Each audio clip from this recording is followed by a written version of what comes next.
Hey everybody, Nathan Man here, welcome back to the Butterfly's Rest. And today we're talking about what we're going to be doing with the field up behind our house. We actually started working on this yesterday. We got a little bit of an idea, a little bit of a technique ready, and I came up here to show you guys about it. Sorry for the lack of videos that are coming out onto our little channel here, guys. I'm going to work my best to get some more content out for you. As you can see, spring is very much upon us. We're in April, we had our last snow a few days ago, and we're hoping that that's going to be it. Now on our back land here, we have 1.2 hectares, near enough. And as you can see, it's pretty hilly. We want to be putting some lavender up here. Actually, our first batch of plants are arriving in around about a month, and there's 2,500 of them appearing. And we are going to be planting them up here by hand. We are not using any machinery, we are not plowing the land, we are not tilling the land, and we'll talk a little bit more about why we're not doing that soon enough. If we make our way over into this kind of direction, you can see we've already got started. We did some work on it yesterday, got a little bit of a technique and an idea as to how we're going to be doing this. As you can see, heading up towards our walnut tree in the middle of the land there's actually 58 holes here that we have managed to mark out and dig out with our little tools. So our soil is actually very clay rich, very clay rich. If we come down and have a look at one of these holes, I will tell you a little bit more about it. So as you see here, if I grab a piece and I squeezes it, it forms very clay rich, heavy soil. Not fantastic for lavender, but we're going to be amending it a little bit for it, which is why we've got a hole dug out like this. It's, how would you say, maybe a foot, 300 mil, 30 centimeters, whatever you want to call it. I use metric. I always use metric. It's the better method. I'm sorry if you guys are imperialists, but metric is the way to go, guys. It's definitely the thing. So as you can see, I've already got a little grubbo hanging out down here. There's a huge amount of goodness in this soil, and we really want to keep it. We don't want to murder everything. Now, as you can see, our land is pretty, how could you say, rolling. It's not really one set direction. Now, lavender really does not like standing water. We have an issue with that over in a latterly kind of direction where the hawthorn is flowering. If I get my hand out the way, the camera may focus again, but probably no. There it is. Where all of that hawthorn is flowering, there's quite a lot of retaining water from the water rolling down the hill in a latterly kind of direction. So we need to be careful about where we're putting these and what angle we're going to go, because if we did everything in one direct line and we use our key lines, which are basically big trenches dug in the ground to allow water to roll off faster so the water doesn't soak it up as fast. If we had done them directly in one direction, it would be really good for this side of the hill, but then when we get over there, the key lines are running opposite to the rolling of the hill, which means it's going to hold water. So we're going to end up having lots of wavy lines and different shapes and things going on up here. I'm really quite looking forward to it. Now, as I mentioned, we're not using any heavy machinery. We're not plowing this land, we're not tilling it. It's going to be quite a bit of work, but these is the little armada of tools that we are going to be using. We have a wheelbarrow, we have a piece of pallet wood, which is 1 meter in length, because the spacing between lavender plants, 1 meter is good to allow airflow. We've got our awesome little battery operated Einhill electric mower. It's very light. I really quite like it. The battery charge doesn't last forever, but we've got a few batteries so we can keep changing them out and keeping it going.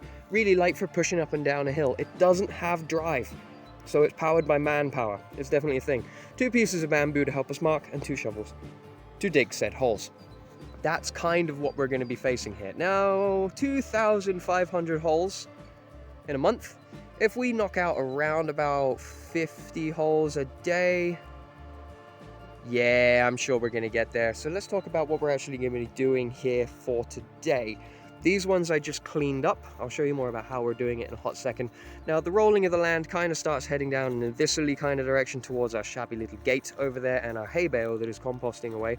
So we're going to start making diagonal lines from the walnut tree heading down to the trees that are over by the gatepost. So I ran the mower over, cut a little bit of a shallowing in the grass to give me an idea of where I'm heading, and then I pop a bamboo stick at the end.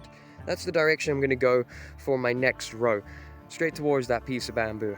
Then we grab our 1 meter piece of pallet wood, the amazing skill of pallet. I put one end of that round about center of where this hole is, and then I try to make the other end of the stick point towards the bamboo. Round about there. Make sure he's around about center to here. It's not needing to be dead accurate. If it's slightly off, I'm sure the lavender is not going to be so upset about it that it's just going to ick and die. But hey, try and get the spacing as near as damn it, shouldn't we? All right, sounds good. Then with our trusty shovel, I dig my hole around there. Now for digging my hole, I'm not going to really be digging it out. More, I'm going to be turfing it. So I put one slat down, we may hit the occasional rock, and give it a little wiggle. And I measure my way around to try and get around about 1 foot in diameter, 30 centimeters, near enough. Another rock there, no problem, not going to worry about it. Go around about here, slice down, that's a nice clean chop. Now the reason I'm doing it this way, I will explain in just a hot second.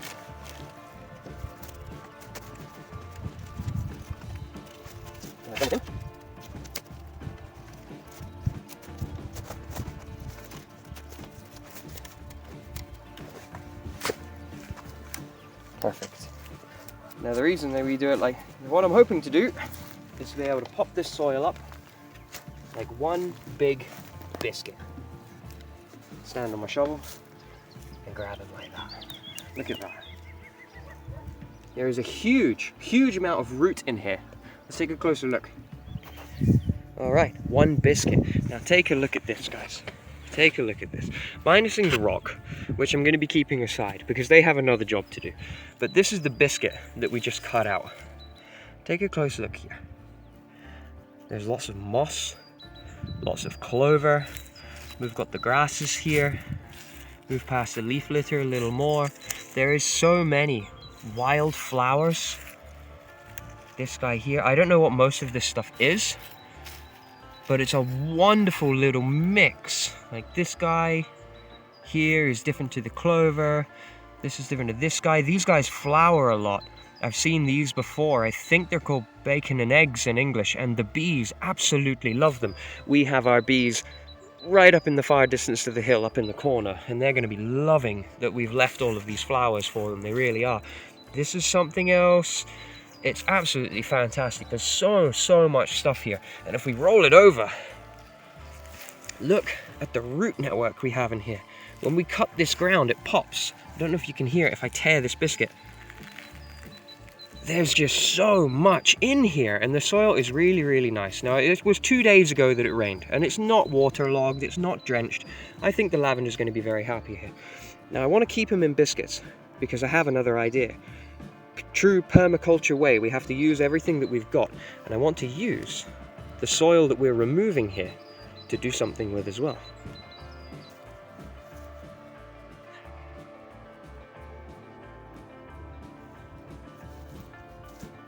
Because our land slopes directly down towards the house, I'm going to use these cakes as sandbags and build an extra little wall here with my bottle of water and vitamin C right next to me.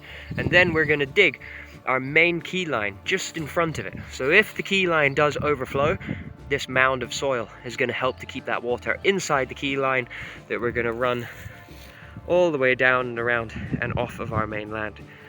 We're going to have a lot of extra soil from all of these holes and from all of the key lines. So I'll be able to sandbag, mound, all the way around the land to help the water go where we want it to. We've got our pond in the Zen area behind those poplar trees and the white biancospino hawthorn that's flowering there now.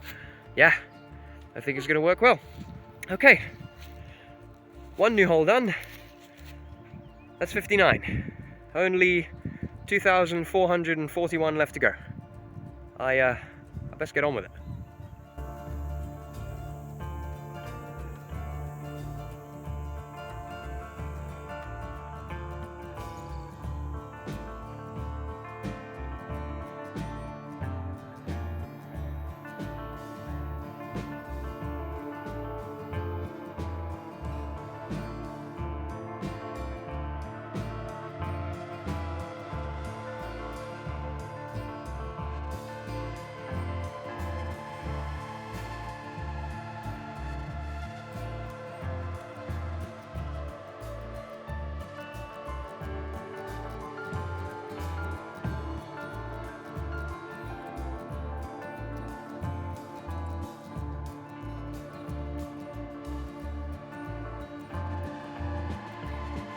All right, 5 new holes, first new row started. Amazing times. So these are 1 meter apart, but between the rows we want 1.5 meters, which would be what?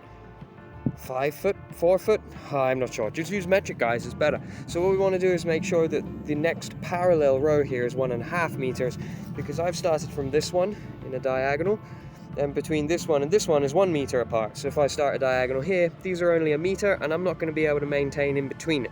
Problem. So we need to do 1.5 meters, which is why I'm always carrying my tape measure, trusty thing.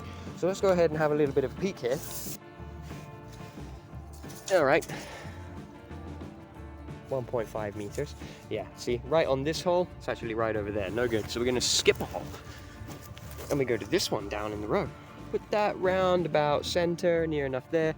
Head over in a that kind of direction. See, feels like it's 90 degrees to the row.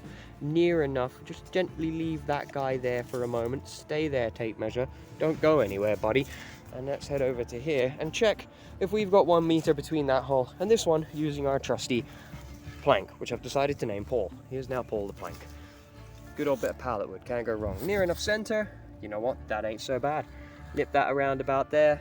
Yeah, pop one there, and then we can start our next diagonal row heading in a that kind of direction. So I've got to measure out 1.5 meter from the end hole over in this way.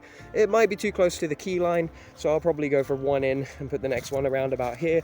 Drop my stick down, mow it down, and let's get on with it.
A little bit of mowing in between, a little bit more built on the wall, and we've made ourselves our next row. I only got 2 holes here because I want to leave enough space, not just for our key line here, but there is actually going to be a pathway of some kind needing to be built so that we can kind of go up and around all of the hill, so I can get up to check the bees and do such things like that. So we don't want to make it too close to where the key line is going to be. That's already a little bit tight because the key line will be there and our plant's there, and they need about 1 meter apart, so it's probably going to grow out to about here, and I'm going to be walking in the key line. I may have to move this wall, but that's the process. That's kind of how we're planning to attack this and to start marking out our rows.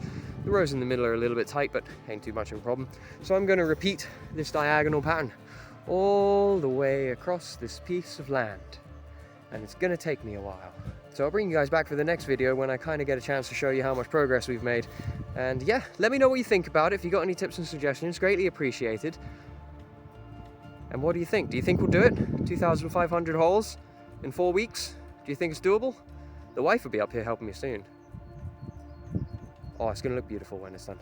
Alright guys, thanks very much for coming to watch. Make sure to subscribe to the channel if you're looking forward to seeing more about it.